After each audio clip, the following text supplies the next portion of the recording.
Go eat with the dogs outside." My wife shoved me out of the gala. In the dark, the global CEO she was trying to impress found me. He grabbed my hand. "You don't remember, but thank you for paying my college years ago. Should I sign her father's contract?" A wave of satisfaction washed over me. I shook my head. "Tear it up." When my wife saw him do it, she screamed in horror. "I'm glad to have you here. Follow my story until the end and comment the city you're watching from, so I can see how far my story has reached. My name is Bruce, and I'm 63 years old. Tonight, at the most important business gala of my wife's career, she made me eat with the dogs. I should have seen it coming. For the past 14 years of our marriage, Erin had been slowly chipping away at whatever dignity I had left. But tonight was different. Tonight she crossed a line I never imagined she would cross, in front of 200 of the most powerful people in the city. The grand ballroom of the Hotel Meridian sparkled like something out of a fairy tale. Crystal chandeliers cast dancing shadows across the marble floor, and the scent of white roses filled the air with an almost suffocating sweetness. I stood near the bar in my only decent suit, a navy blue number I'd bought at a discount store 3 years ago. The fabric was starting to show its age, much like myself, but it was clean and pressed. I'd made sure of that.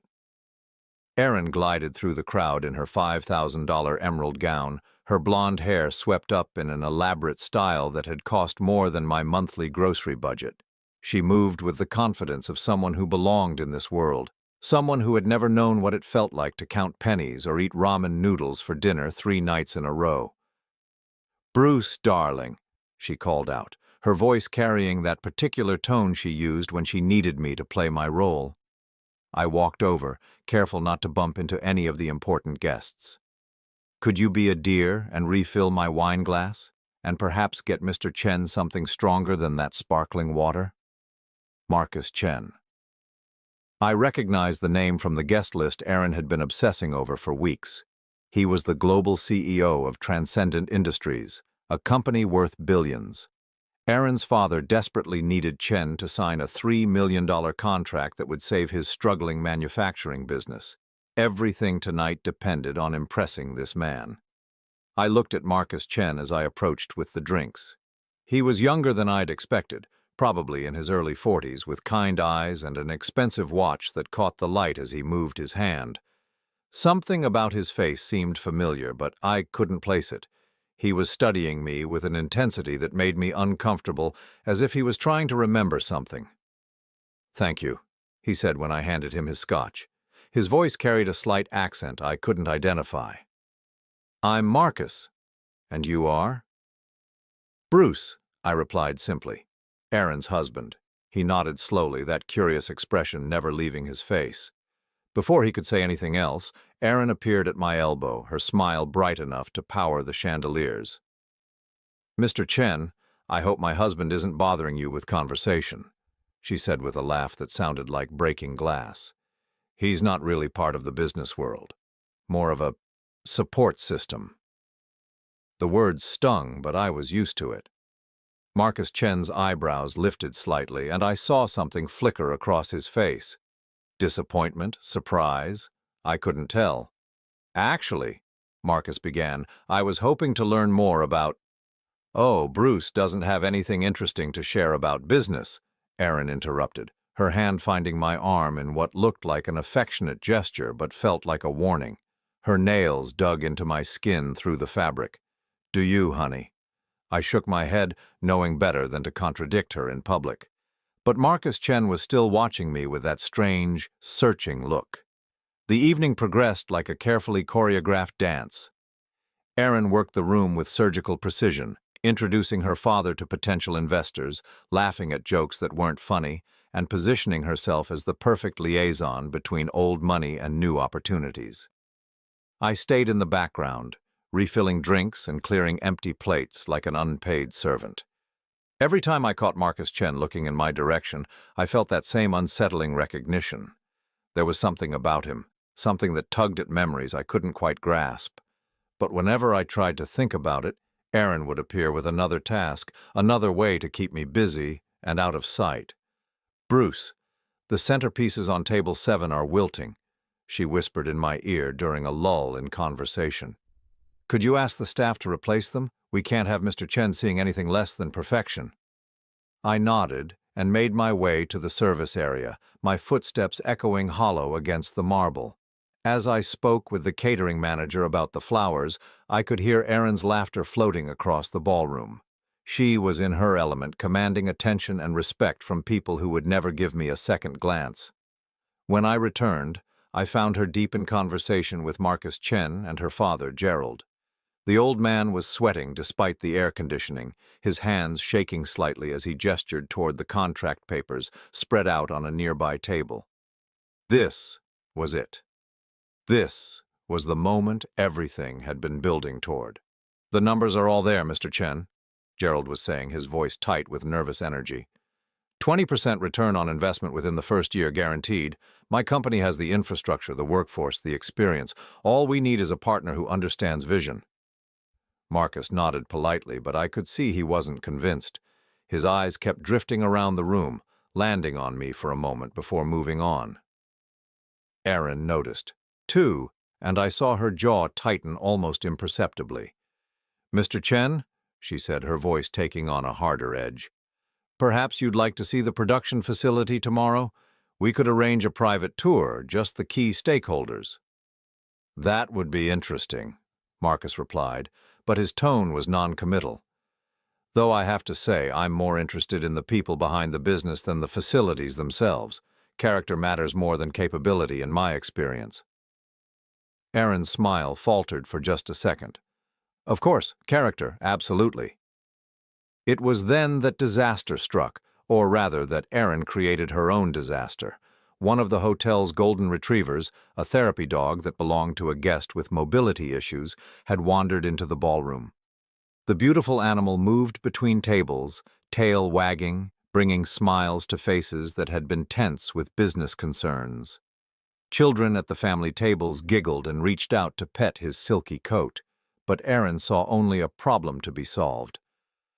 "Bruce," she hissed, grabbing my arm so hard I knew there would be bruises later. "Get that animal out of here. This is a business function, not a pet parade. What will Mr. Chen think?" I glanced over at Marcus, who was actually smiling as he watched the dog interact with some of the younger guests. He didn't seem bothered at all, but I knew better than to argue. "I'll handle it," I said quietly. I made my way toward the dog, intending to gently guide him back to his owner. But as I knelt down to pet him, speaking in soft tones, Erin's voice cut through the ambient conversation like a knife. "Oh, for heaven's sake, Bruce, if you're going to play with dogs, at least do it properly." The words themselves weren't particularly cruel, but her tone carried venom that made nearby conversations pause. I felt heat rise in my cheeks as I realized people were starting to stare. "Erin, please," I said quietly, still kneeling beside the dog who seemed to sense the tension and whimpered softly. But she wasn't finished. The pressure of the evening, the importance of the contract, the need to impress Marcus Chen, it all came pouring out in a torrent of words that would change everything between us. "You know what, Bruce? Since you're so comfortable down there with the animals, why don't you just stay there? In fact, why don't you go outside and eat with the dogs? It's where you belong anyway." The ballroom fell silent. 200 people, the cream of the city's business elite, all turned to stare at the woman in the emerald gown who had just told her husband to eat with the dogs. I felt my face burn with shame as whispers began to ripple through the crowd. But Erin wasn't done. "Go on," she said, her voice carrying clearly in the sudden quiet. "Take your dinner outside where you won't embarrass us anymore. The staff has already set up feeding stations for the service animals. You'll fit right in." I looked up at her from my position on the floor, seeing her face clearly for perhaps the first time in years.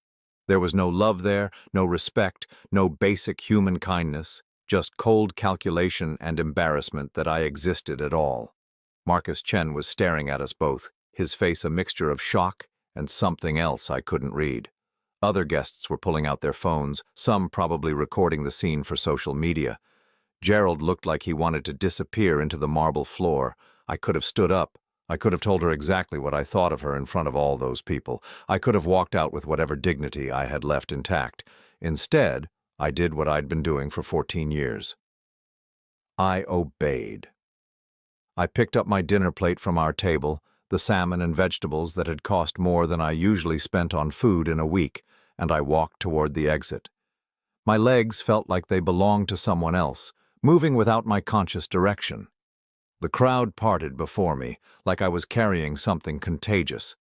The service area behind the hotel was poorly lit, illuminated only by a few security lights and the glow spilling from the kitchen windows. The contrast with the elegant ballroom was stark. Here, among the dumpsters and loading docks, the hotel staff had indeed set up stations for service animals. Water bowls and feeding dishes sat on rubber mats, practical and unadorned. I sat down on a concrete step, my expensive dinner plate balanced on my knees, and began to eat. The salmon tasted like cardboard, but I forced myself to chew and swallow. Around me, a few actual service dogs munched on their kibble, their owners speaking in quiet, sympathetic tones that I pretended not to hear. The night air was humid and heavy with the scent of jasmine from the hotel's gardens. In the distance, I could hear the muffled sounds of the gala continuing without me. Laughter, music, the clink of wine glasses, life going on as if nothing had happened. But something had happened. Something had broken inside me tonight that couldn't be repaired. As I sat there in the semi-darkness, eating my humiliation one bite at a time, I realized that this was who I had become. This was what 24 years of marriage had made me. I was still sitting there, staring at my half-empty plate when I heard footsteps approaching, expensive shoes on concrete moving with purpose. I didn't look up, assuming it was hotel security coming to move me along. "Excuse me," a voice said softly. "Mind if I join you?" I looked up to find Marcus Chen standing in the shadows, his tie loosened and his jacket slung over one arm. He was holding his own dinner plate and wearing an expression I couldn't quite read. "Mr. Chen," I said, starting to stand, "you shouldn't be back here. The gala can continue without me for a few minutes," he said, settling down on the step beside me. "I needed some air anyway. Too many people in there who think money equals character." We sat in silence for a moment. Two men eating. Expensive food in a service alley. It was surreal and somehow comforting at the same time. "You know," Marcus said quietly, "I've been watching you all evening. There's something about you that's familiar. Something that's been bothering me since we were introduced." I took another bite of salmon, not trusting myself to speak. "I keep thinking I should know you from somewhere," he continued, "but I can't place it. It's like trying to remember a dream after you wake up." The way he said it, the tone of his voice sent a chill down my spine. Because suddenly, sitting there in the dim light with jasmine heavy in the air, I was remembering something too. A young man, barely 18, struggling with textbooks too expensive for his budget. A scholarship that didn't quite cover everything. Anonymous envelopes with cash appearing just when hope was running out. But that was impossible. That was 26 years ago, and that young man had been named Michael, not Marcus. Michael Chen, the brilliant kid from the wrong side of town who'd wanted to study business but couldn't afford the books. I looked at him more carefully now, seeing past the expensive suit and the confidence that success brings. The bone structure was the same, the intelligent eyes, even the way he held his head when he was thinking. "Michael?" I whispered, the name escaping before I could stop it. Marcus Chen went completely still. His fork stopped halfway to his mouth and he turned to stare at me with an expression of dawning recognition. "Oh my God," he breathed. "You're him. You're really him." The silence stretched between us like a bridge spanning 26 years. Marcus Chen set down his dinner plate with shaking hands, never taking his eyes off my face. In the dim light of the service area, with the sounds of the gala muffled by distance and walls, it felt like we were the only two people in the world. "I can't believe it's you," he said, his voice thick with emotion I didn't expect. "All these years I've wondered. I've searched. I hired private investigators, posted on every social media platform, tried alumni networks. I never stopped looking for the man who saved my life. I stared at him, this successful CEO in his expensive suit, and saw instead the scared 18-year-old boy who used to sit in the university cafeteria, nursing a single cup of coffee for hours because it was all he could afford. Michael Chen, who had changed his name to Marcus when he started his first company, believing it sounded more American, more acceptable to investors. "You were so young," I said quietly, my voice barely audible over the distant fountain in the hotel's garden. "I remember the first time I saw you in the financial aid office. You were arguing with the clerk about your work-study hours, trying to figure out how to pay for your textbooks." Marcus laughed, but there were tears in his eyes. I was broke. Completely, utterly broke. My parents had sent me to America with $800 in their prayers. When that scholarship money ran out after the first semester, I thought I'd have to drop out and go back to Hong Kong in shame. I remembered that day clearly. I'd been successful then, riding high on a series of investments that had made me wealthy beyond my wildest dreams. At 37, I owned a portfolio worth $15 million, a penthouse apartment downtown, and a classic Porsche that I drove too fast. I was everything I thought success looked like. "You were crying," I said, the memory washing over me like a wave. "Sitting on that bench outside the administration building, holding a stack of bills you couldn't pay. I'd just come from meeting with my financial advisor about diversifying my holdings, and here was this kid who couldn't afford a $120 chemistry textbook." $187, Marcus corrected with a small smile. "Advanced Organic Chemistry, 3rd edition. I still remember the price. I'd been to every used bookstore in the city, checked every online marketplace, nothing." I nodded, remembering how I'd approached him that day. I'd been awkward about it, not wanting to embarrass him or make him feel like charity. I'd told him I was part of an anonymous scholarship fund that helped promising students. A small lie that had grown into something much larger. "You wouldn't tell me your last name," Marcus continued, settling back against the concrete step. "You said anonymity was a condition of the scholarship. All you'd give me was Mr. B. I used to joke with my roommate that you were probably some eccentric millionaire who got his kicks from helping random college kids. If only he'd known how close to the truth that was.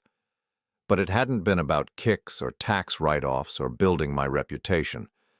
There had been something about his determination, his quiet dignity, even in desperation, that had reminded me of myself at that age. I'd grown up poor, too, working 3 jobs to pay for community college before transferring to the state university. "The envelopes," he said softly. "Every month for 5 years. Tuition, books, living expenses. $2,500 like clockwork. I used to wait by my mailbox like it was Christmas morning." "You sent thank you notes," I remembered. "Every month, handwritten on notebook paper because you couldn't afford stationery." "I kept copies," Marcus said, pulling out his phone. He scrolled through his photos until he found what he was looking for, then held it out to me. It was a picture of a handwritten letter, the penmanship careful and formal despite being written on lined paper. "Dear Mr. B," I read aloud, "I cannot adequately express my gratitude for your continued support. This month I was able to purchase the advanced calculus textbook and still have enough left over for groceries. I promise you that every dollar is being used wisely and that I will find a way to pay this kindness forward someday. Your grateful student, Michael Chen." "I meant every word," Marcus said, taking the phone back, "even when I didn't know if anyone was actually reading them." "I read every one," I told him. "I kept them in a file folder in my desk drawer. Sometimes when business was particularly cutthroat or I was questioning my own values, I'd pull them out and remember why generosity mattered." We sat in comfortable silence for a moment, 2 men processing the impossible coincidence that had brought us back together. In the distance, I could hear the fountain bubbling and the faint sound of a string quartet playing in the ballroom. The contrast between this quiet moment and the humiliation I'd just endured was stark. "What happened to you?" Marcus asked suddenly. "I mean, after you helped me graduate. I tried to find you when I got my first job, when I started my first company. I wanted to pay you back, to thank you properly, but it was like you disappeared. I looked down at my hands, weathered and lined with age, holding a dinner plate worth more than I spent on food in a month. How could I explain the crash of 2003? How my aggressive investments had finally caught up with me? How I'd lost nearly everything in a series of bad bets on .com stocks and real estate ventures that had seemed like sure things? Life happened, I said simply. The market crashed, investments went bad. By 2004, most of my wealth was gone. Marcus frowned. But you kept sending the money. Even after I graduated in 2003, the envelopes kept coming during my master's program. That was another $60,000 over 2 years. I nodded. I'd made a commitment. You were so close to finishing your MBA. I couldn't let you drop out when you only had 8 months left. But if you'd lost your money, I mortgaged my apartment, I said quietly. Sold my car, my watch collection, everything I could liquidate. I took out personal loans at 18% interest. I figured a smart kid like you was worth the risk. Marcus stared at me in shock. You went into debt for me? For someone you barely knew?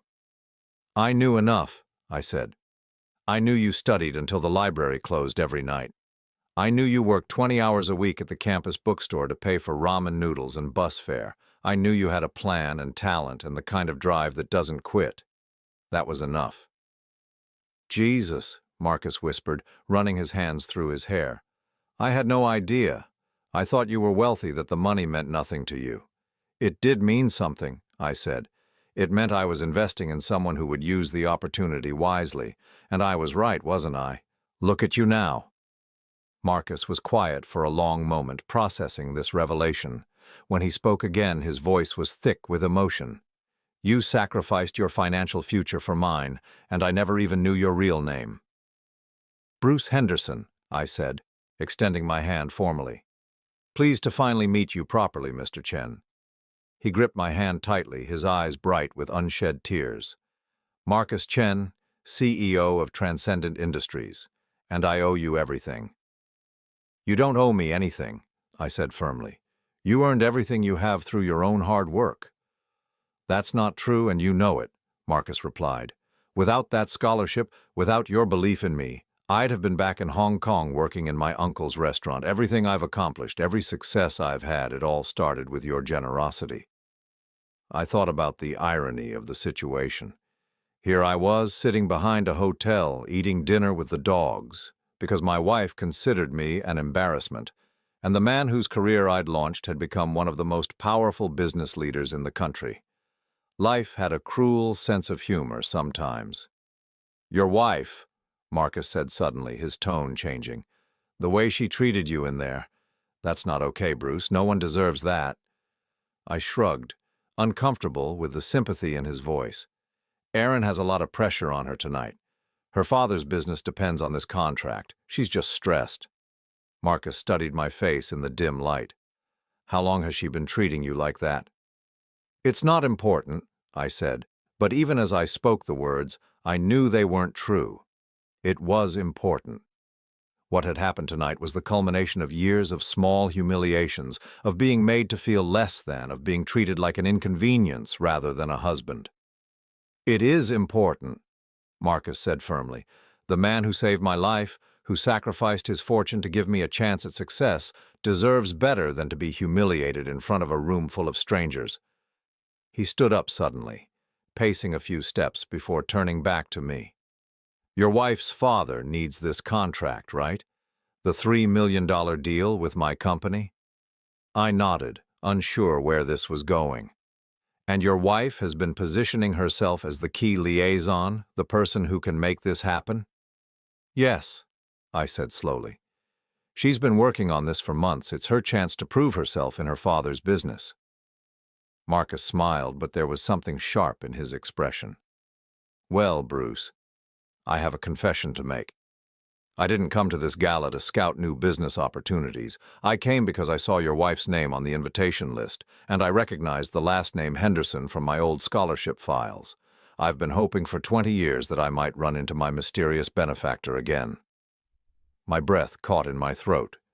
You mean I mean, I came here specifically looking for you, Marcus said. And now that I've found you, I have an offer to make. He pulled out his phone and scrolled through his contacts until he found what he was looking for. I'm going to call my assistant and have her prepare the contract papers for your wife's father, $3 million exactly as requested. All I need is your permission. I stared at him, my mind struggling to process what he was saying. Marcus, you don't understand. This isn't charity. Your company would be taking on a significant financial risk. Would I? He interrupted. Or would I be investing in a company connected to the man who gave me my start in life?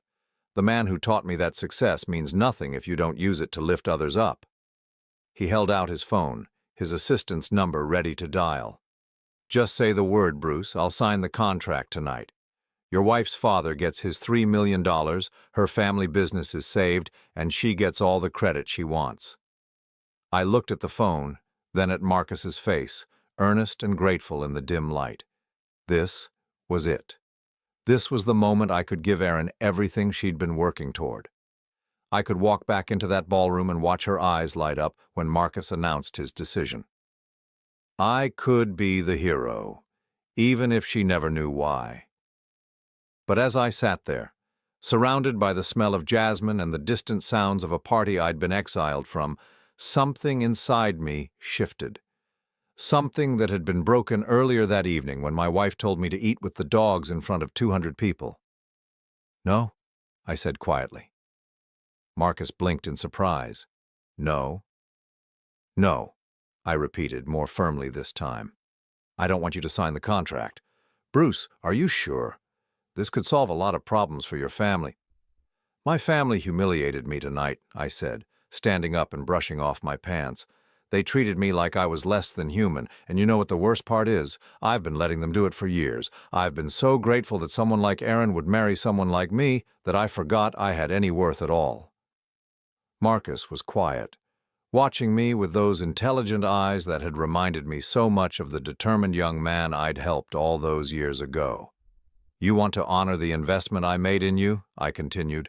Then don't reward people who treat others with cruelty. Don't sign that contract, Marcus. Let them face the consequences of their choices. Marcus nodded slowly, putting his phone away. If that's what you want, then that's what we'll do. It is, I said, surprised by the certainty in my own voice. For the first time in a very long time, I know exactly what I want. As we walked back toward the hotel's entrance, Marcus put a hand on my shoulder. Bruce, I have offices all over the world, and I'm always looking for good people, people with integrity, who understand the value of treating others with respect. If you're ever interested in a change of scenery. I looked back at him, this young man I'd helped become a success, now offering to return the favor in ways I couldn't have imagined. I might just take you up on that, I said.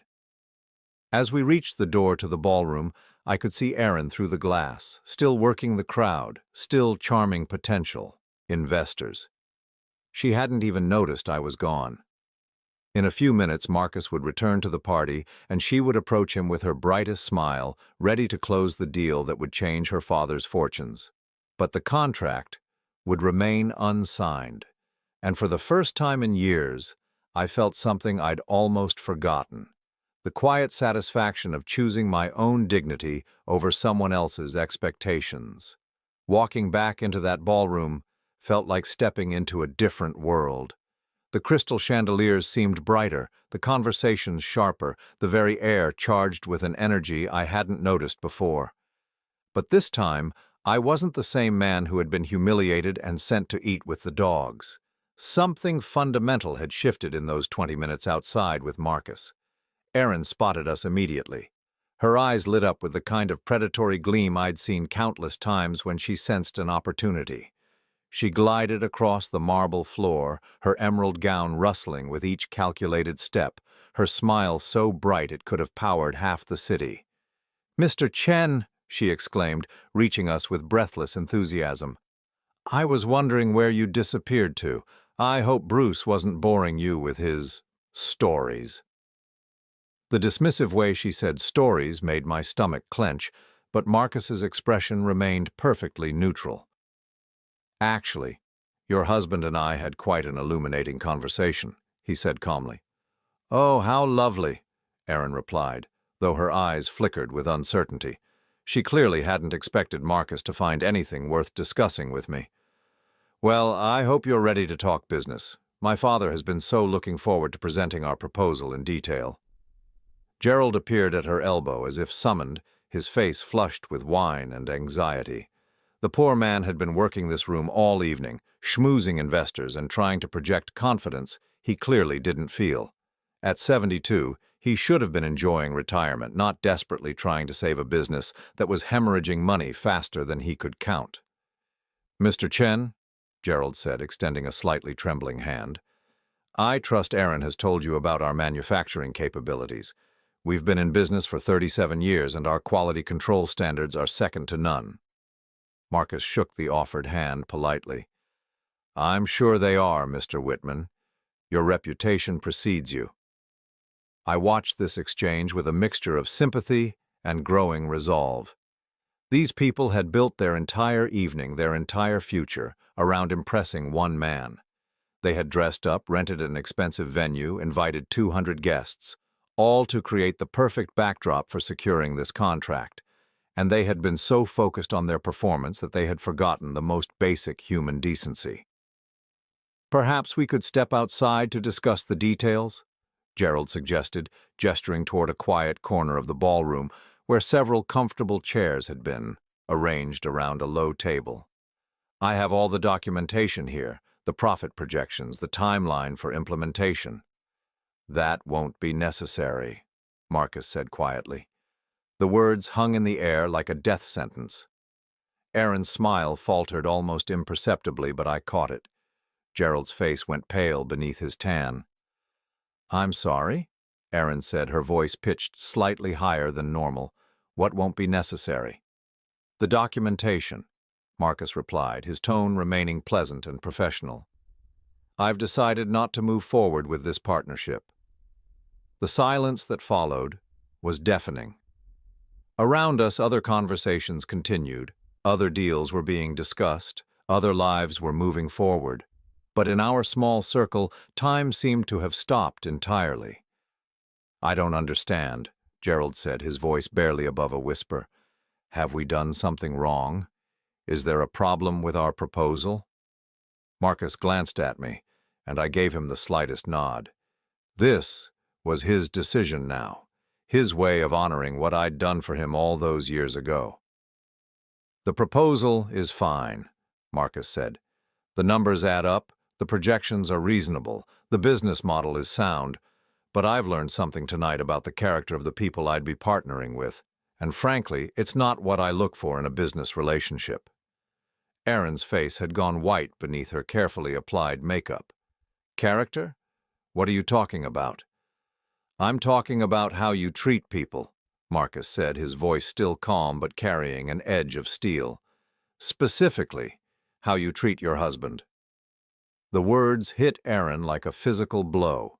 She actually took a step backward, her hand flying to her throat. My husband? What does Bruce have to do with any of this? Everything, Marcus replied. You see, Mrs. Henderson, I judge potential partners not just on their business acumen, but on their integrity. And a woman who would humiliate her own husband in front of a room full of strangers who would tell him to eat with the dogs like he's something less than human is not someone I want to do business with. Gerald's eyes widened in horror as he realized what had happened. Erin, what is he talking about? It's nothing, Daddy, Erin said quickly, but her voice was shaking now. Just a misunderstanding. Bruce and I were just playing around. Playing around? Marcus's eyebrows rose. Is that what you call it when you publicly humiliate someone and then exile them from their own wife's business function? I could see other guests beginning to notice our conversation. The volume of nearby discussions was dropping as people strained to overhear what was clearly becoming a confrontation. Phones were coming out again, just as they had during my humiliation, but this time the spotlight was on Erin. Mr. Chen, please, Gerald pleaded, his businessman's instincts taking over even as his world crumbled around him. Whatever happened between Bruce and Aaron, it's a personal matter. It has nothing to do with our business proposal." "Doesn't it?" Marcus asked. In my experience, Mr. Whitman, how people treat their family members is often the best indicator of how they'll treat their business partners. If Mrs. Henderson can't show basic respect for her own husband, why would I trust her to respect a $3 million contract?" The amount hung in the air like a blade. $3 million.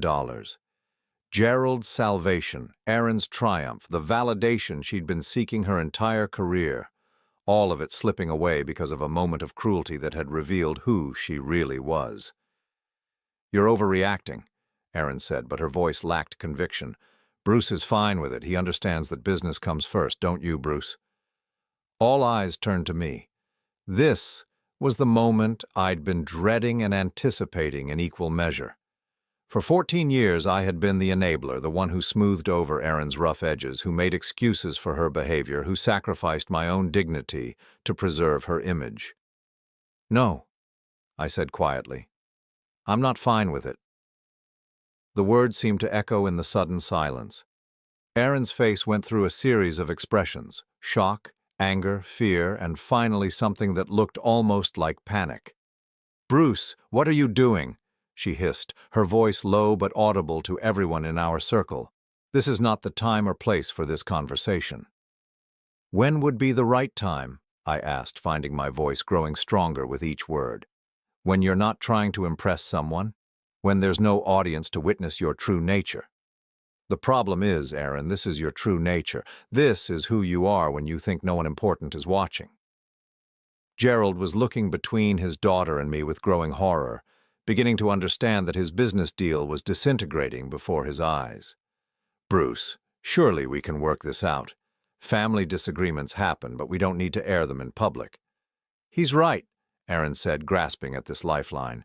"We should discuss this privately as a family." "Mr. Chen, I apologize for any discomfort this has caused you. Perhaps we could reschedule our meeting for next week when emotions aren't running so high." But Marcus was already shaking his head. "I'm afraid not, Mrs. Henderson. You see, this isn't just about tonight. What I witnessed this evening was simply the culmination of what I suspect has been a pattern of behavior, and I have zero tolerance for people who abuse their power over others, whether in business or in marriage." "Abuse?" Aaron's voice rose sharply. "That's ridiculous. I've never abused anyone. Bruce, tell him you've never been abused." Again, all eyes turned to me. The weight of their attention was crushing, but also somehow liberating. For the first time in years, I was being asked to tell the truth about my marriage, my life, my reality. "She's right," I said slowly. "She's never hit me, never physically harmed me. But abuse isn't just physical, is it?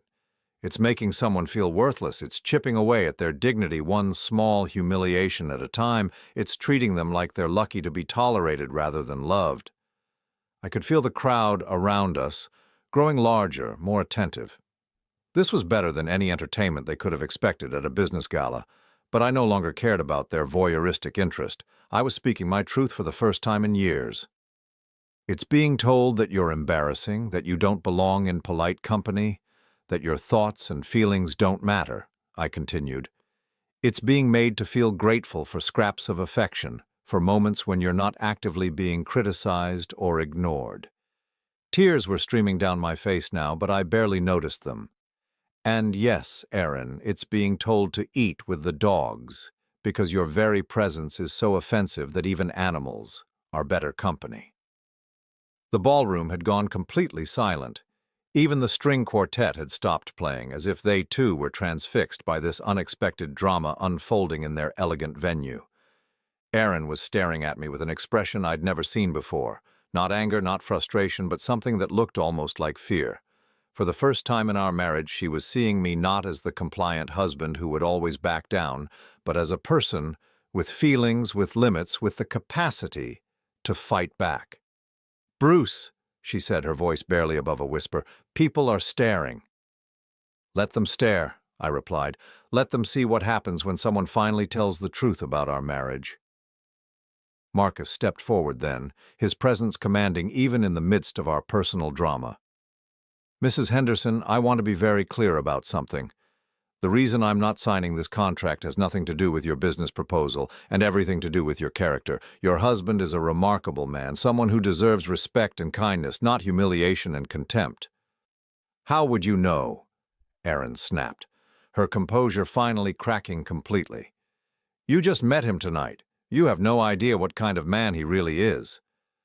Marcus smiled, and there was something almost predatory in the expression. "Actually, Mrs. Henderson, I've known your husband for 26 years. You see, Bruce Henderson is the man who saved my life." The confusion on Erin's face was almost comical. "What are you talking about? Bruce has never even mentioned knowing you." "That's because he didn't know who I was when we were introduced tonight," Marcus explained. "You see, when I was 18 years old, broke and desperate, about to drop out of college because I couldn't afford tuition, an anonymous benefactor started sending me money, $2,500 a month for 5 years, enough to complete my undergraduate degree and my MBA. Gerald's eyes were wide with disbelief. Anonymous benefactor? The man called himself Mr. B, Marcus continued. He insisted on anonymity, said it was a condition of the scholarship. For 26 years I've been trying to find him, to thank him, to repay him for giving me the chance at success that changed my entire life. He turned to look at me with genuine affection. Tonight I found him. Bruce Henderson, the man you just told to eat with the dogs, is the reason I own a multi-billion-dollar company. He sacrificed his own fortune to pay for my education, went into debt to ensure I could complete my degree, and never asked for anything in return. The silence that followed was absolute. I could hear my own heartbeat, the distant sound of traffic outside, the whisper of fabric as someone shifted nervously in the crowd that had gathered around us. Erin's face had gone through shock and was settling into something that looked like devastation. "That's impossible," she said weakly.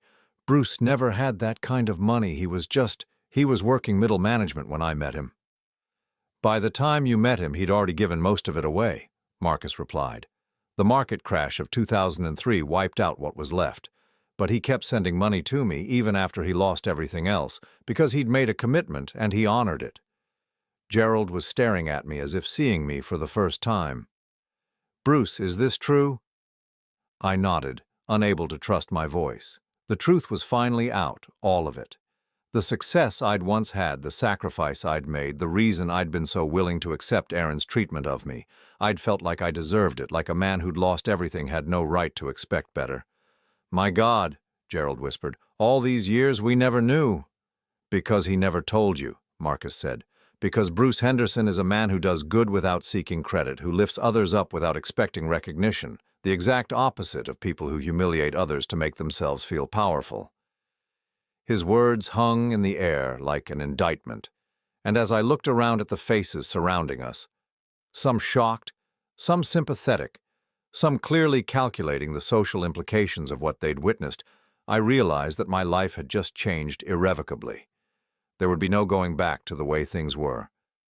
The truth was out, and with it the last vestiges of the marriage that had slowly been killing my spirit for 14 years. For the first time in longer than I could remember, I felt something I'd almost forgotten. Hope. The ride home was the longest 23 minutes of my life.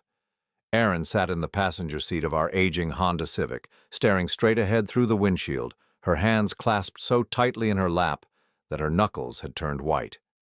The emerald gown that had made her look like royalty just hours before now seemed garish under the streetlights, a costume for a play that had ended badly. Neither of us spoke until we pulled into the driveway of our modest two-bedroom house in the suburbs. The contrast with the opulent hotel ballroom was stark. Peeling paint on the shutters, a front yard that needed mowing, a mailbox that tilted slightly to the left, no matter how many times I'd tried to straighten it. 26 years, she said finally, her voice so quiet I almost didn't hear her. I turned off the engine and sat back in the worn fabric seat. "Yes. You had $15 million 26 years ago." "I did." She turned to look at me then, and in the dim light from our porch lamp, I could see that she'd been crying. Her carefully applied makeup had run in dark streaks down her cheeks, and her hair had come loose from its elaborate updo. "Why didn't you tell me?" she asked. I considered the question seriously. It was more complex than she probably realized. "Because by the time I met you, it was gone, and because I didn't think it mattered anymore." "Didn't matter?" Her voice cracked slightly. "Bruce, you gave away $15 million to help strangers pay for college. How could that not matter?" I unbuckled my seatbelt, but made no move to get out of the car. This conversation had been 26 years in the making, and it deserved to be finished properly. "Because I was ashamed," I said honestly. "When I met you, I was 49 years old, living in a studio apartment, driving a 10-year-old car, working as an assistant manager at a logistics company for $45,000 a year. What was I supposed to say? 'Hi, I'm Bruce. I used to be rich, but I gave it all away.' You could have said that you were a good man," she replied, wiping at her eyes with the back of her hand. "You could have told me that you were the kind of person who would sacrifice everything to help others achieve their dreams." I looked at her, this woman I'd been married to for 14 years, and realized that for the first time since our wedding day, she was seeing me clearly. Not as the convenient husband who paid half the bills and didn't argue when she made decisions. Not as the embarrassing partner she had to manage at social events, but as a person with a history, with complexity, with worth. "Would it have made a difference?" I asked. She was quiet for a long time, long enough that I began to think she wouldn't answer. When she finally spoke, her voice was barely above a whisper. "I don't know," she admitted. "I want to say yes, but I honestly don't know. I've spent so many years focused on climbing the social ladder, on proving myself in business, on being someone important. I think I forgot that the most important thing was right here, sitting next to me every day." We sat in the car for another 10 minutes, neither of us ready to go inside and face whatever came next. The neighborhood was quiet around us, porch lights glowing in windows, the occasional car passing by, the sound of a dog barking somewhere in the distance. Normal suburban life continuing as if my entire world hadn't just been turned upside down. "Marcus offered me a job," I said eventually. Aaron's head snapped toward me. "He what?" "When we were outside talking before he went back into the ballroom, he said he was always looking for good people, people with integrity. He offered me a position with his company." "What kind of position?" she asked, though I could hear the fear in her voice. She was beginning to understand that tonight's events might have consequences far beyond a lost business contract. "He didn't specify. But knowing Marcus, it wouldn't be entry level. He's built his empire on the principle of surrounding himself with people he trusts, people who share his values." Aaron stared at me for a long moment. "Are you going to take it?" It was a fair question, and one I'd been asking myself since Marcus had made the offer. The old Bruce, the one who had existed until tonight, would have automatically said no, would have cited his loyalty to his current job, his fear of change, his conviction that he didn't deserve better than what he had, but that Bruce had died tonight, somewhere between being told to eat with the dogs and watching his wife's world crumble when she realized who she'd been married to all along. "I think so," I said. She nodded slowly as if she'd expected that answer. "What does that mean for us?" It was the question I'd been dreading and anticipating in equal measure, because the honest answer was that I didn't know if there was still an us to consider. Tonight had revealed something fundamental about our relationship, that it had been built on a foundation of inequality, of her assuming she was settling for someone beneath her station, while I felt grateful to be accepted at all. "I don't know," I admitted.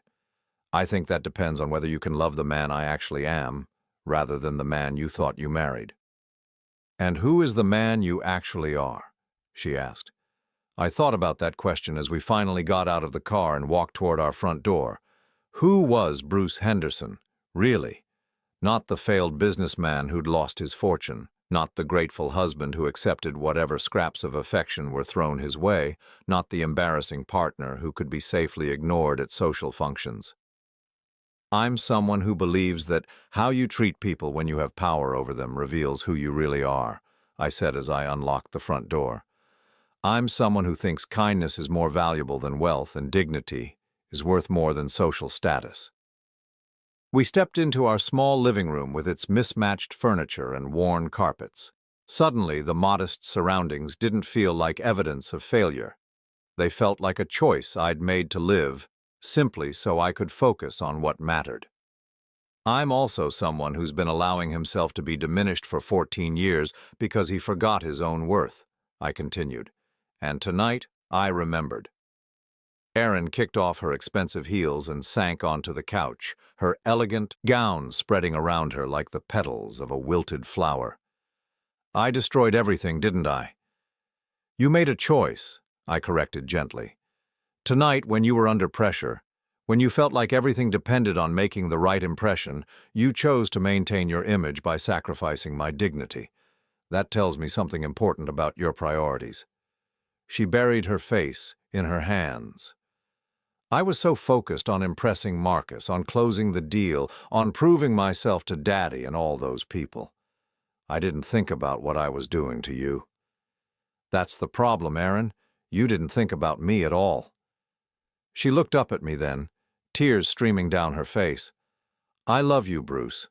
I know I haven't always shown it, but I do love you. I studied her face, looking for sincerity beneath the desperation. Do you love me, or do you love the idea of me? Do you love the man who pays half the mortgage and doesn't complain when you make plans without consulting him? Or do you love Bruce Henderson, the person who has thoughts and feelings and dreams of his own? I don't know the difference anymore, she whispered. It was the most honest thing she'd said all evening, and somehow the most heartbreaking. Because I realized that I'd been so focused on being the husband I thought she wanted that I'd forgotten to be myself. We'd both been playing roles in a marriage that had become a performance rather than a partnership. My phone buzzed then, an incoming text message. I pulled it out, expecting it to be from someone at the gala, maybe gossip about the evening's drama. Instead, it was from Marcus. Bruce, I meant what I said about the job offer. I'm flying back to Seattle tomorrow, but I'd like you to come with me. See the company, meet the team, let me show you what your investment in me has become. No pressure, just an opportunity to see what your future could look like. Let me know. Marcus. I stared at the message for a long moment, then handed the phone to Erin. She read it twice, her face going pale. He wants you to go to Seattle, she said numbly. Yes. Tomorrow. Yes. She handed the phone back to me with shaking hands. What are you going to tell him? I looked around our living room, at the life we'd built together over 14 years. The books on the shelves, the photos on the mantel, the throw blanket Erin had bought on our 3rd anniversary. Evidence of a shared history, of moments of genuine happiness mixed in with the slow erosion of respect and affection. But I also thought about the man I'd been before I met Erin, the one who'd taken risks, who'd built something from nothing, who'd believed that success meant helping others succeed. That man had been buried under years of self-doubt and diminished expectations, but tonight had proven he wasn't dead. I'm going to tell him yes, I said. Erin's breath caught in her throat. For how long? I don't know. A few days, maybe a week. Long enough to understand what he's offering, what it would mean for my future. Your future, she repeated. Not our future. I met her eyes directly. That depends on you, Erin. If you can figure out how to love me for who I am rather than trying to change me into who you think I should be, then maybe we have a future. But if you can't... I let the sentence hang unfinished, but we both understood what it meant. Tonight had been a watershed moment, a revelation that changed everything between us. There would be no going back to the comfortable patterns of the past where she led and I followed, where her ambitions mattered and mine were dismissed. I need some time, she said finally. So do I. I went upstairs to pack a bag, my mind already racing ahead to tomorrow's flight to Seattle. For the first time in years, I was making a decision based on what I wanted rather than what was expected of me. It felt terrifying and exhilarating at the same time, As I folded clothes into my old suitcase, I could hear Erin moving around downstairs, probably cleaning up the remnants of her carefully planned evening. The irony wasn't lost on me. She'd worked for months to create the perfect impression for Marcus Chen, never knowing that the key to success had been sleeping beside her every night. But that was her loss, not mine. I'd spent too many years accepting blame for things that weren't my fault, feeling grateful for treatment that was actually unacceptable. Tonight had reminded me that I had value, that my kindness and generosity were strengths, not weaknesses. The future was uncertain, scary in its openness, but for the first time in decades, it belonged to me. My phone buzzed again, another message from Marcus. I forgot to mention, I've kept every thank you note you wrote when you were helping me through college. I'd like to show them to you when you visit. You changed my life, Bruce. Let me show you what that looks like. I typed back quickly. I'll be on that plane. Downstairs, I could hear Erin crying softly, mourning the loss of the life she'd planned, the future she'd been so sure was within her grasp. I felt sorry for her, but I didn't feel responsible for her anymore. For the first time in my adult life, I was responsible only for myself, and that felt like the beginning of everything. The flight to Seattle was the first time in 14 years I'd traveled anywhere without asking Erin's permission first. As the plane lifted off from the tarmac, I felt something lift inside my chest, too. A weight I hadn't even realized I'd been carrying until it was gone. Marcus had insisted on flying me out first class, which felt surreal after so many years of budget everything. The leather seat was soft and spacious. The flight attendant actually smiled when she offered me champagne, and I had a window view of the city shrinking below us. It was a small thing, but it felt symbolic. Rising above the life that had been suffocating me, one small compromise at a time. I'd left Erin that morning sitting at our kitchen table in her bathrobe, staring at a cup of coffee that had gone cold hours ago. She'd barely spoken since the night before, moving through the house like a ghost haunting the ruins of her own ambitions. When I'd kissed her goodbye, more out of habit than affection, she'd gripped my hand tightly and whispered, "Don't forget about me." But as the plane broke through the clouds into brilliant sunshine, I realized that forgetting wasn't the issue. The problem was that I'd been remembering a version of Erin that had never really existed, a woman I'd imagined she could become rather than accepting who she actually was. My phone had been buzzing constantly since we'd left the gala. News traveled fast in their social circle, and the story of the evening's drama was already making rounds through text messages and Facebook posts. Some were sympathetic, others were clearly enjoying the scandal, but all of them wanted details I had no intention of providing. The most persistent caller was Gerald. He'd left 6 voicemails since midnight, his voice growing more desperate with each message. The final one, recorded at 3 in the morning, had been barely coherent. "Bruce, please call me back. I know you're angry with Erin, I understand that, but this business deal, my company, there has to be something we can work out. Please." I'd deleted them all without responding. Gerald's financial troubles weren't my responsibility, and his daughter's behavior had consequences that extended far beyond her marriage. Some lessons could only be learned through loss. Marcus was waiting for me when I landed at SeaTac Airport, standing near the gate with a sign that read Mr. B instead of my actual name. The gesture made me smile, our first meeting 26 years ago when I'd insisted on anonymity to protect his pride. Now the roles were reversed, and he was protecting mine from the curious stares of strangers who might recognize my name from whatever gossip had followed me west. "Bruce," he said, gripping my hand warmly, "I can't tell you how glad I am that you came." He looked different in daylight, younger somehow despite the expensive suit and the confidence that success brings. I could see traces of the 18-year-old student I'd helped all those years ago. The same intelligent eyes, the same genuine warmth that had made me want to invest in his future. The drive from the airport to downtown Seattle was like entering another world. Glass towers stretched toward the sky, their surfaces reflecting Puget Sound in the distance. The streets were clean and busy, filled with people who looked like they had purpose, who belonged in a place where innovation and ambition were rewarded rather than quietly resented. "Tell me about your company," I said as we navigated through traffic that made our suburban morning commute look quaint. Marcus's face lit up. Transcendent Industries started as a consulting firm focused on sustainable business practices. But over the years, we've evolved into something more comprehensive. We help companies transform their entire operational philosophy, from supply chain management to employee relations to environmental impact. He pointed toward a gleaming office building that dominated an entire city block. That's our headquarters. 12 floors, 800 employees worldwide, with satellite offices in Hong Kong, London, and Sao Paulo. We've worked with everyone from Fortune 500 corporations to small family businesses that want to modernize without losing their values. 800 employees. I tried to wrap my mind around the scope of what Marcus had built. When I'd known him as a struggling student, his biggest worry had been affording textbooks.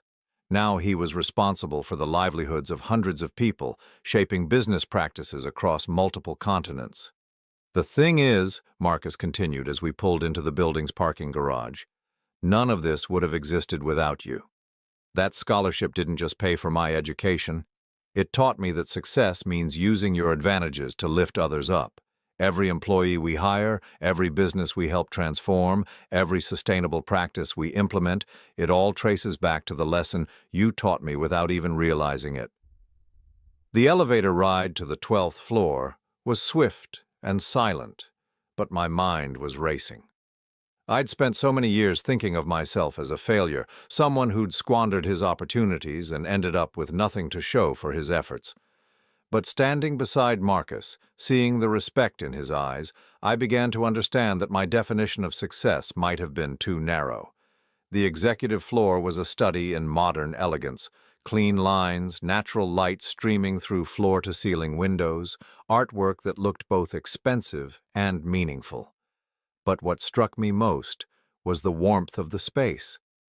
Despite its obvious cost, it didn't feel cold or intimidating.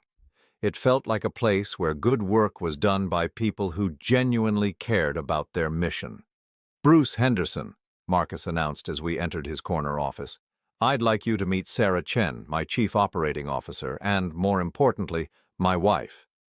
The woman who stood to greet me was petite and elegant, with kind eyes and a smile that seemed genuinely pleased rather than merely polite. "Mr. Henderson," she said, extending her hand, "Marcus has told me so much about you over the years. You're practically a legend in our household." "Please call me Bruce," I said, touched by the warmth of her greeting, "and thank you for having me here on such short notice." "Are you kidding?" she laughed. "When Marcus called last night and told me he'd finally found his mysterious benefactor, I thought he was making it up. He's been searching for you for so long that you'd become almost mythical in his stories." Marcus gestured toward a comfortable seating area near the windows. "Sarah, why don't you show Bruce some of the things we've kept from the early days?" She disappeared for a moment and returned with a thick folder that looked like it had been handled with reverence over the years. "These are copies of all the thank you letters Marcus wrote during college," she explained, setting the folder on the coffee table between us. "He's kept them since graduation, along with documentation of every scholarship and mentorship program we've created since starting the company." I opened the folder with trembling hands. The first letter was dated September 15, 1998, written on lined notebook paper in the careful penmanship of someone who understood that words mattered. "Dear Mr. B," I read aloud, "I received your first scholarship payment today, and I honestly don't know how to express my gratitude adequately. This money means I can continue my education, but more than that, it means someone believes I'm worth investing in. I promise you that I will work harder than ever to prove worthy of your faith in me." The letter was signed Michael Chen, and below his name, he'd written in smaller text, "P.S. I hope someday I can help someone the way you're helping me." "He kept that promise," Sarah said softly. "We've funded scholarships for over 300 students in the past 15 years, full rides just like what you gave Marcus. We call it the Anonymous Benefactor Program." I looked up from the letter, my vision blurry with tears I hadn't expected. 300 students? All selected the same way you selected Marcus, she continued. Not based on perfect grades or impressive family connections, but on character, on determination, on the kind of potential that might not show up on standardized tests, but reveals itself in how someone responds to adversity. Marcus leaned forward in his chair. Bruce, what you started with that first scholarship payment has multiplied beyond anything you could have imagined. Those 300 students have gone on to become doctors, teachers, business leaders, scientists, artists. They're changing the world in ways both large and small, and it all started with your decision to help one confused kid from Hong Kong. The weight of what he was telling me settled over me slowly. I'd thought of my sacrifice as a single act of generosity that had ended when Marcus graduated. But he'd turned it into something eternal, a cycle of giving that would continue long after both of us were gone. There's something else, Sarah said, pulling out another folder. Marcus has been tracking down other people you helped over the years. Apparently you were more generous than even you remember. She handed me a list of names and addresses that meant nothing to me at first glance. But as I read them more carefully, memories began to surface. Lisa Martinez, whose textbook bill I'd paid during my last year of financial stability. James Patterson, the veteran student whose rent I'd covered when his GI benefits were delayed. Maria Santos, whose lab fees I'd quietly handled when she was struggling to balance work and school. 15 people in total, Marcus said quietly. All helped anonymously, all struggling students who might not have finished their degrees without your intervention. We've been in contact with most of them, and they all have similar stories.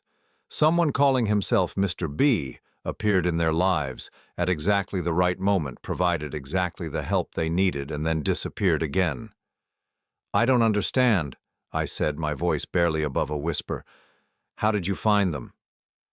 University financial aid records are more detailed than you might think, Sarah explained, especially when the payments come from personal accounts rather than institutional sources. It took our research team 6 months, but we tracked down the records of every anonymous payment you made between 1995 and 2004. Marcus pulled out his phone and scrolled through a series of photos. Lisa Martinez is now a pediatric surgeon in Dallas. James Patterson runs a nonprofit organization that provides housing assistance to veterans. Maria Santos is a biochemist working on cancer research at Johns Hopkins. Every single person you helped has gone on to make a significant positive impact in their field. The magnitude of what he was showing me was overwhelming. I'd known about Marcus, of course, but the others had been smaller gestures, moments when I'd seen someone struggling and acted on impulse. I'd never followed up, never wondered what had happened to them after graduation. Bruce, Marcus said, setting his phone aside and leaning forward intently. Do you understand what this means? You didn't just change my life, or even 15 lives.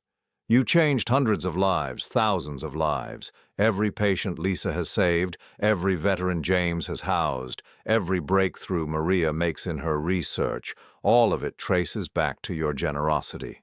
I sat in silence, trying to process the scope of what he was telling me.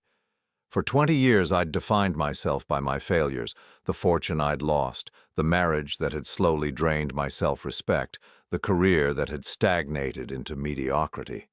But Marcus was showing me a different accounting, one measured in lives transformed rather than dollars accumulated.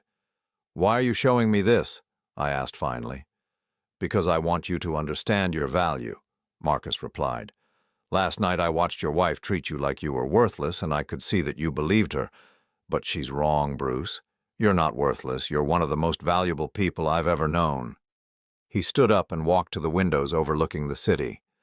I've been successful in business because I learned early that the best investment you can make is in people. Not buildings or equipment or market share, but in human potential. And you taught me that lesson without even realizing it. My phone buzzed then, interrupting the moment. A text message from Aaron. The bank called about the house payment. Also, Daddy's lawyer wants to talk to you about the contract situation. Please call me back. I stared at the message, feeling the pull of old obligations and familiar guilt.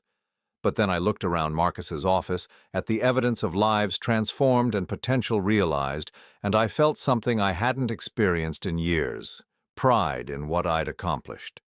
"There's one more thing," Sarah said, her voice gentle but serious. "Marcus has a proposal for you." Marcus turned back from the window, his expression earnest. "I want you to run our scholarship program, Bruce. Full-time with complete autonomy over selections and funding decisions. You'd have a budget of $5 million annually and the freedom to help students however you think best." $5 million. More money than I'd made in the past 10 years combined, put toward the kind of work that had given my life its deepest meaning. "You don't have to answer now," Marcus continued quickly, seeing the shock on my face. "Take your time, think it over. But I want you to know that this isn't charity or misplaced gratitude. This is a business decision. You have a gift for identifying potential in people, for seeing worth where others might see only struggle.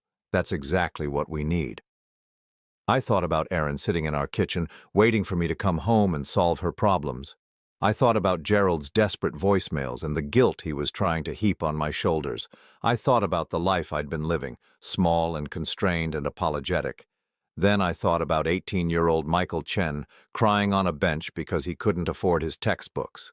About Lisa Martinez and James Patterson and Maria Santos and all the others whose lives had been changed by small acts of faith in their potential. "I don't need time to think," I said, surprising myself with the certainty in my voice. "Yes, I'll take the job." Marcus's smile was brilliant. "Really?" "Really. But I have one condition." "Name it." I looked down at my phone, at Erin's message demanding that I call her back, at the assumption that I would drop everything to fix the problem she'd created for herself. "I need to go home first and end my marriage properly. It's time to stop pretending that what Erin and I have is love instead of habit." The decision felt surprisingly easy once I'd said it out loud. For years, I'd been too afraid of being alone to acknowledge that I was already alone in all the ways that mattered. Marcus nodded understandingly. "Take all the time you need. The job will be here when you're ready." As the plane carried me back to my old life, I realized that I wasn't the same man who had left 24 hours earlier. I wasn't returning as Bruce Henderson, the disappointed husband and failed businessman. I was coming home as someone who had finally remembered his own worth. And that changed everything. The key turned in the lock of our front door for what I knew would be the last time as a married man. The house was dark except for the blue glow of the television in the living room, where Erin sat curled on the couch in the same bathrobe she'd been wearing when I left. The coffee table was littered with tissues and empty wine bottles, evidence of how she'd spent the 36 hours I'd been gone. She looked up when I entered, her eyes red and puffy from crying. "You came back," she said, and I could hear the relief in her voice. "I said I would. I wasn't sure."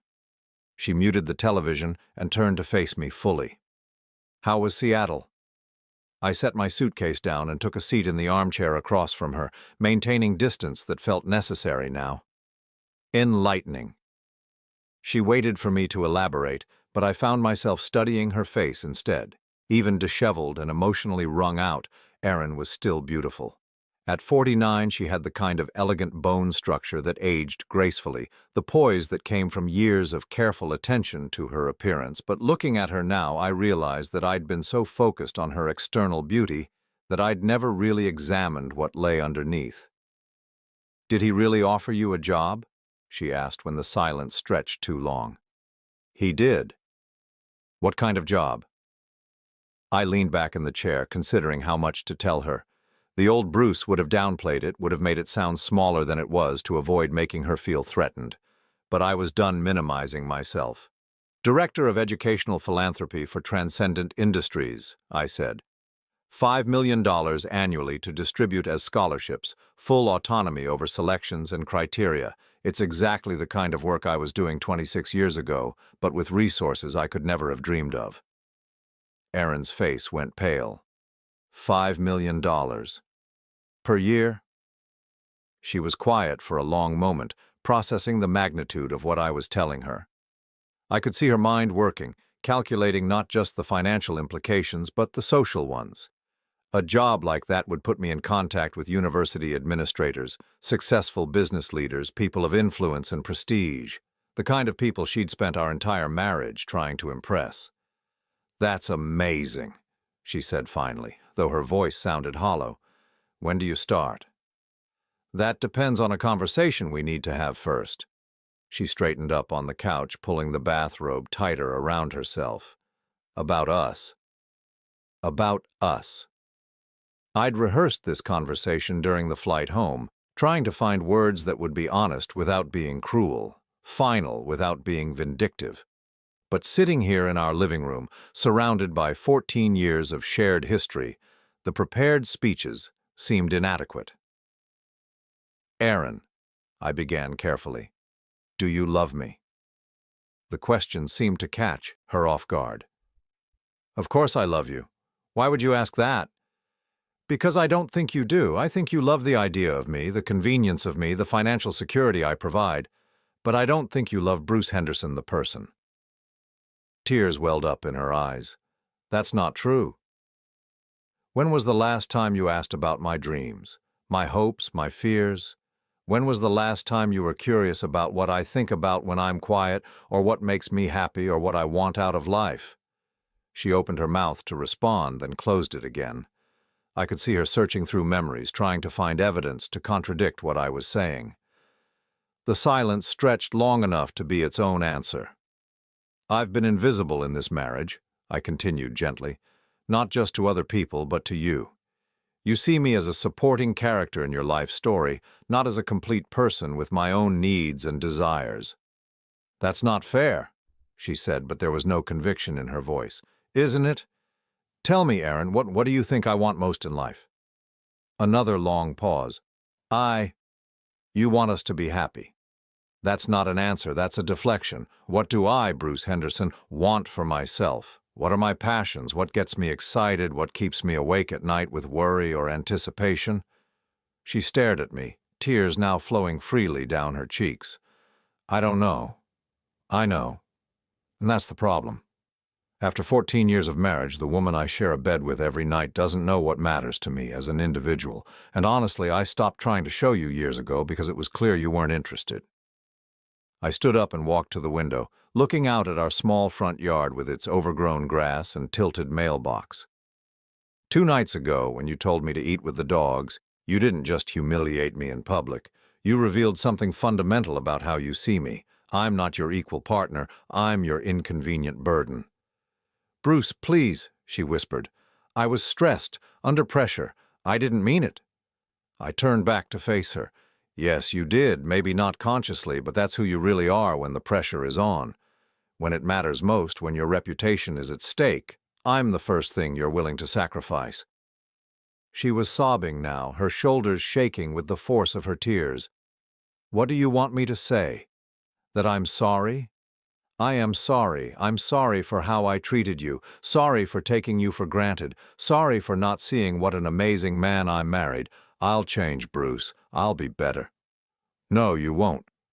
The words came out harsher than I'd intended, but they were true. "You won't change because you don't really believe you need to. You're sorry because there are consequences now, because I'm not just accepting your behavior anymore. But if Marcus hadn't been there that night, if I'd just quietly gone outside and eaten with the dogs and come back in when you snapped your fingers, would you be apologizing? Now?" She didn't answer, which was an answer in itself. "I've been enabling your worst impulses for 14 years, I continued. "Every time I let you dismiss me, every time I accepted being treated as less than equal, I taught you that it was okay. But it's not okay, and I'm done pretending it is." I walked upstairs to our bedroom and pulled out 2 suitcases, filling them methodically with clothes, books, and the few personal items that mattered to me. Aaron followed, watching from the doorway as I dismantled the physical remnants of our shared life. "Where will you go?" she asked. "Seattle, eventually. But first I'm going to rent an apartment here in town. I want to finish this conversation properly, handle the divorce paperwork, make sure everything is settled before I start my new life." "Divorce?" She said the word like it was foreign, incomprehensible. "Yes, divorce. Aaron, What we have isn't a marriage anymore. It's a habit. We've been going through the motions for years, pretending that convenience and routine are the same thing as love. I paused in my packing to look at her directly. When was the last time you were excited to see me come home from work? When was the last time you chose to spend time with me because you enjoyed my company, rather than because we had obligations to fulfill together? She leaned against the doorframe, her face crumpling. I don't remember. Neither do I, and that tells us everything we need to know. I zipped up the first suitcase and started on the second. This isn't about punishment, Aaron. This isn't even about that night at the gala, not really. That was just the moment when I finally saw clearly what our relationship had become, what it had probably always been. So that's it? She asked, anger creeping into her voice now. 14 years of marriage and you're just walking away? I'm walking away from a marriage that ended years ago. We just forgot to acknowledge it.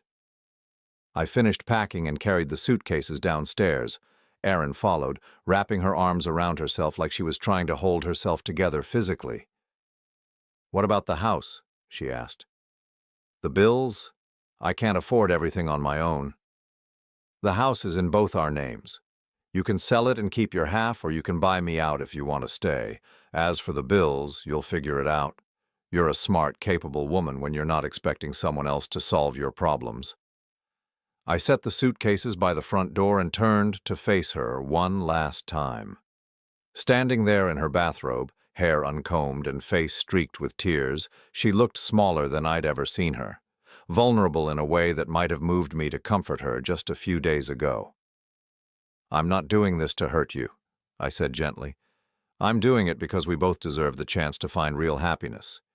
You deserve to be with someone who admires the qualities you're proud of, and I deserve to be with someone who sees me as a whole person, worth loving. I do see you that way, she insisted. No, you don't. But maybe someday you'll understand why I had to leave so that you could. I picked up my suitcases and opened the front door. The evening air was cool and sweet with the scent of honeysuckle from the neighbor's yard. Somewhere in the distance, children were playing in a backyard, their laughter carrying on the breeze. Bruce, Erin called as I reached my car. I turned back to see her standing in the doorway, looking lost and broken. Will you ever forgive me? I considered the question seriously. I already have. That's why I'm leaving. The drive to the extended stay hotel downtown took 15 minutes, but it felt like traveling from one life to another. I checked in under my own name, accepted the key card from a desk clerk who smiled and wished me a pleasant stay, and rode the elevator to the 4th floor with a sense of anticipation I hadn't felt in years. Room 407 was small but clean, with a kitchenette and a window that looked out over the city center. I unpacked my clothes into the narrow closet, set my books on the bedside table, and sat on the edge of the bed to call Marcus. Bruce, he answered on the second ring. How did it go? It's done, I said. I'll be free to start the job in about 6 weeks once the divorce paperwork is finalized. I'm sorry it came to that, but I'm glad you're choosing yourself. So am I. We talked for a few more minutes about logistics, when I should fly back to Seattle, what the transition would look like, how soon I could start reviewing scholarship applications, practical details that felt miraculous after so many years of living small. After we hung up, I sat in the quiet hotel room and felt something I hadn't experienced in decades, complete peace. No guilt about disappointing someone, no anxiety about whether I was measuring up to expectations, no weight of obligations I hadn't chosen carrying, just silence and possibility and the profound satisfaction of finally being free. My phone buzzed with a text message from an unknown number. When I opened it, I found a photo that made my breath catch. A young woman in a graduation cap and gown, holding a diploma, with the biggest smile I'd ever seen. Below the photo was a message. Mr. B, you don't know me, but my name is Jennifer Martinez. I'm Lisa Martinez's daughter. My mom told me that you paid for her medical school textbooks 24 years ago, and that act of kindness changed our entire family's trajectory. I just graduated from law school, and I wanted you to know that your generosity is still rippling outward. Thank you for believing in my mother when she needed it most. I stared at the photo for a long time. This beautiful young woman whose life had been shaped by a decision I'd made before she was even born. Lisa Martinez. I remembered her vaguely, a pre-med student who'd been working 2 jobs to pay for organic chemistry books. A small kindness that had seemed insignificant at the time. But here was proof that no act of generosity is ever truly small. Here was evidence that the seeds we plant in faith can bloom in ways we never imagined. I typed back, "Congratulations on your graduation, Jennifer. Your mother was worth believing in, and clearly she raised a daughter who is too. I wish you every success in your career." Her response came immediately. "Thank you. And thank you for teaching my mom that success means lifting others up. She's dedicated her practice to providing free medical care in underserved communities. You started something beautiful." I set the phone aside and walked to the window, looking out at the lights of the city coming alive in the evening darkness. Somewhere out there were people struggling, working multiple jobs to pay for education, wondering if anyone believed in their potential. People like I had once been, like Marcus had been, like all the students I'd helped over the years. Tomorrow I would start the process of legally ending my marriage, of dividing assets and signing papers that would close one chapter of my life. But tonight, I was free to dream about what came next. In 6 weeks, I would move to Seattle and begin the most meaningful work of my life. I would have resources beyond anything I'd ever imagined to help young people achieve their dreams. I would be part of Marcus's mission to prove that success measured in human potential was infinitely more valuable than success measured in personal accumulation. But more than that, I would be myself again. Not someone's disappointing husband or embarrassing partner, but Bruce Henderson, the man who believed in the power of generosity, who understood that dignity was non-negotiable, who knew that the best investment you could make was in another person's future. The phone rang then, Erin's number on the display. I looked at it for a long moment, then let it go to voicemail. Whatever she needed to say could wait until tomorrow when I was ready to handle the practical details of unraveling our shared life. Tonight was for beginning again. I opened my laptop and started typing an email to Marcus. "I've been thinking about the scholarship program, and I have some ideas about how we might expand it. For the first time in 20 years, I had work to do that mattered. Work that would honor the investment others had made in me by investing in others in turn. Work that would take the broken pieces of my old life and transform them into something beautiful and lasting." Outside my window, the city hummed with possibility. Inside my small hotel room, a man who had finally remembered his worth began to plan how to help others discover theirs. And somewhere between the ending and the beginning, I found exactly what I'd been searching for all along: the quiet satisfaction of choosing dignity over convenience, purpose over comfort, and love over the hollow imitation that had been slowly killing my spirit for 14 years. I was 63 years old, and my real life was finally about to begin.